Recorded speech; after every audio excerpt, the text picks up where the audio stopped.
एक बार एक जंगल के निकट दो राजाओं के बीच घोर युद्ध हुआ। एक जीता दूसरा हारा। सेनाएं अपने नगरों को लौट गई। बस सेना का एक ढोल पीछे रह गया। उस ढोल को बजा बजाकर सेना के साथ गए भांड व चारण रात को वीरता की कहानियां सुनाते थे। युद्ध के बाद एक दिन आंधी आई। आंधी के जोर में वह ढोल लुढ़कता पुढ़कता एक सूखे पेड़ के पास जाकर टिक गया। उस पेड़ की सूखी टहनियां ढोल से इस तरह से सट गई थी कि तेज हवा चलते ही ढोल पर टकर आकार जाती थी और ढमाढम की गुंजायमान आवाज होती। एक सियार उस क्षेत्र में घूमता था। उसने ढोल की आवाज सुनी। वह बड़ा भयभीत हुआ। ऐसी अजीब आवाज बोलते पहले उसने किसी जानवर को नहीं सुना था। वह सोचने लगा कि यह कैसा जानवर है जो ऐसी जोरदार बोली बोलता है ढमाढम। सियार छिपकर ढोल को देखता रहता, यह जानने के लिए कि यह जीव उड़ने वाला है या चार टांगों पर दौड़ने वाला। एक दिन सियार झाड़ी के पीछे छुपकर ढोल पर नजर रखे था। तभी पेड़ से नीचे उतरती हुई एक गिलहरी कूदकर ढोल पर उतरी। हल्की सी ढम की आवाज भी हुई। गिलहरी ढोल पर बैठी दाना कुतरती रही। सियार बड़बड़ाया, ओह, तो यह कोई हिंसक जीव नहीं है। मुझे भी डरना नहीं चाहिए।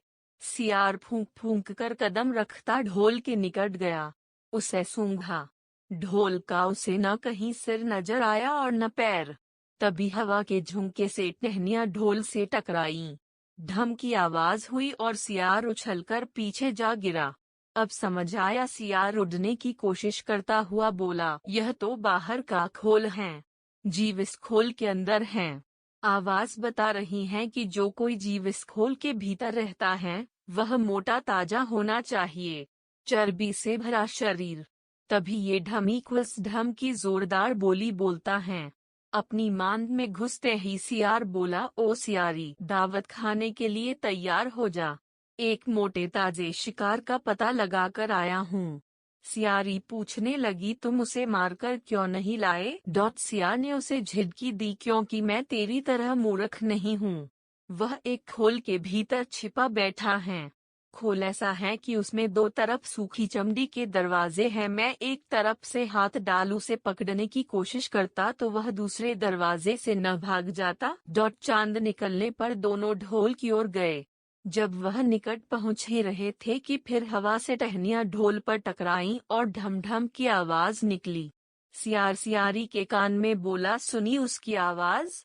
जरा सोच, जिसकी आवाज ऐसी गहरी है वह खुद कितना मोटा ताजा होगा। दोनों ढोल को सीधा कर उसके दोनों ओर बैठे और लगे दांतों से ढोल के दोनों चमड़ी वाले भाग के किनारे फाड़ने। जैसे ही चमड़ियां कटने लगी, सियार बोला, होशियार रहना। एक साथ हाथ अंदर डाल शिकार को दबोचना है। दोनों ने हूं की आवाज के साथ हाथ ही ढोल के भीतर डाले और अंदर टटोलने लगे। अदर कुछ नहीं था। एक दूसरे के हाथ ही पकड़ में आए। दोनों चिल्लाए हैं, यहाँ तो कुछ नहीं है, और वे माथा पीट कर रह गए।